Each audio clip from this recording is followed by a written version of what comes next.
Thursday, September 19th.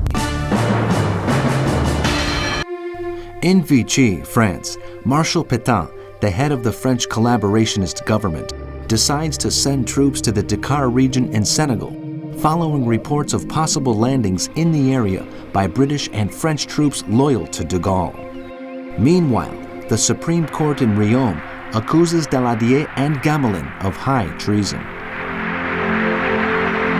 In Rome, the Nazi foreign minister, Joachim von Ribbentrop, meets Mussolini to analyze the German invasion of Britain and the Italian campaign against the British in Africa.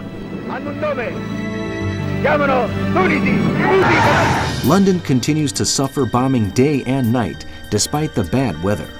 When the Duke of Kent visits damaged areas, a delayed action bomb dropped by the Germans explodes close to his car, but he is unhurt.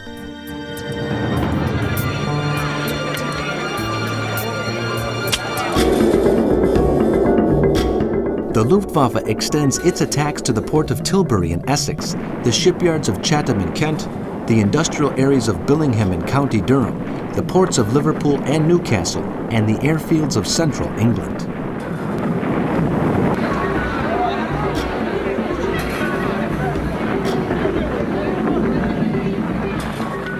For its part, the RAF targets the coasts of northern Europe, from Le Havre to Antwerp.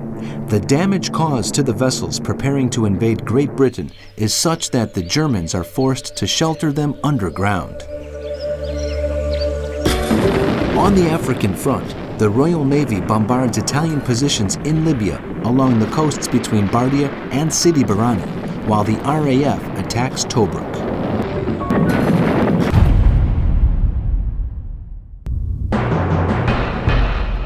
Friday, September 20th. In Rome, von Ribbentrop and Mussolini plan the new order for southern Europe. Once Britain is defeated, the Germans intend to end British hegemony in the Mediterranean and Egypt.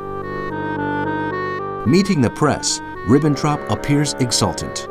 This is a turning point in history, he claims, and after the defeat of the British, the Mediterranean and Africa will be liberated. He expresses his gratitude to the Spanish government in the name of the Axis powers for its support in their fight against Britain. In North Africa, the Italians continue their advance along the Egyptian coast en route to Mersa Matruh and Alexandria. Meanwhile, British planes bomb Italian positions in Tobruk in Libya, Solum in Egypt, Kassala in Sudan, and Mogadishu in Somalia. The concentration camp of Bredonk in Belgium begins functioning as a stopover for prisoners destined for Auschwitz. Bulgarian troops enter southern Dobruja in Romania.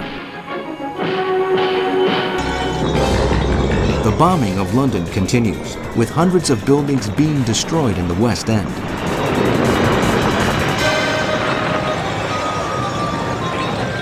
Clement Attlee, the Labour Deputy Prime Minister in Churchill's government, delivers a speech in the Commons expressing his hopes of increased American involvement in the war, as Roosevelt and the Prime Minister speak regularly by telephone.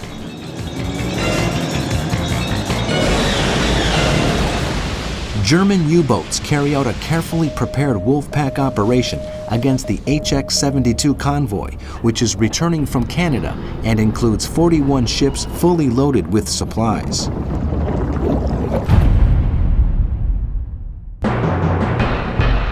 Saturday, September 21st. London endures heavy bombing by the Luftwaffe. Some people, terrified by the long, hellish nights, leave the city seeking safety in the north of the country. Deputy Prime Minister Clement Attlee states on the radio that the Battle of Britain has reached a critical point. The worst might still be to come, but there are good reasons for believing in victory, he claims. Robert Menzies, the Australian Prime Minister, wins the general election at the head of the United Australia Party. Americans learn of the air fights in the skies above London thanks to the courage of the Columbia Broadcasting correspondent who broadcasts from the rooftop of a building in the British capital. The National Assembly of Bulgaria praises Hitler and Mussolini for their arbitration in the dispute over Dobruja. In North Africa, British aircraft bomb Benghazi in Libya, while the Italians bomb the railways of Mersa Matruh in Egypt, where King Farouk is under the protection of British forces. In the German campaign to blockade Britain, the U-boats continue their attack on convoy HX-72. U-48, commanded by Heinrich Blijdruck, sinks the merchant ships Blarengus and Broompark. U-100, captained by Joachim Schepke, sinks the Canonessa, Dalkern, and Turinia. Wolfgang Luth's U-138 torpedoes the Empire Adventure. Gunther Prien's U-47 destroys the Elmbanki, and Otto Kretschmer's U-99 sinks the Baron Bleiswood, the Elmbank, and the Inverschäden.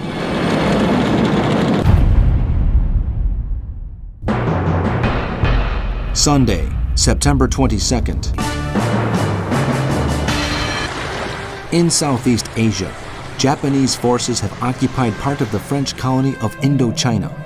The Japanese are now poised to cut the supplies that the Chinese government of Chiang Kai-shek in Chongqing receives through this country.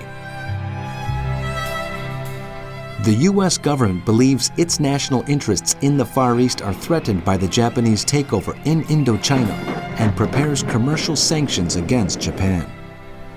At the same time, the Americans study the possibility of setting up a base in Freetown in Sierra Leone, which, along with those of Brazil, would extend their control over the South Atlantic. Britain, King George VI addresses the people of London in a radio speech from a scarred Buckingham Palace. He warns that the worst might yet be to come and calls on his listeners to trust in God and the invincible spirit of the British people. The RAF raids German territory and the occupied countries, striking Dresden, Flushing, Antwerp, Dunkirk, Ostende, Zeebrugge, Calais, and Le Havre. In Poland, Arthur Grazer, the head of the Western Military District of Poznan, restricts relations between Germans and Poles to exclusively economic matters. Relations of any other nature will be considered a criminal offense. In Egypt, a constitutional crisis is sparked off by the Italian invasion of the country. The ministers who support a declaration of war against Italy resign. The new government plays a prudent waiting game. Mussolini is able to claim that he is not at war with the Egyptians and that he only wants to liberate them from British tyranny.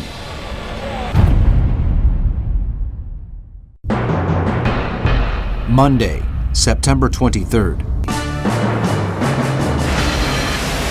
Anglo-French troops carry out Operation Menace, an attempt at a seaborne invasion of Dakar in Senegal, in French West Africa.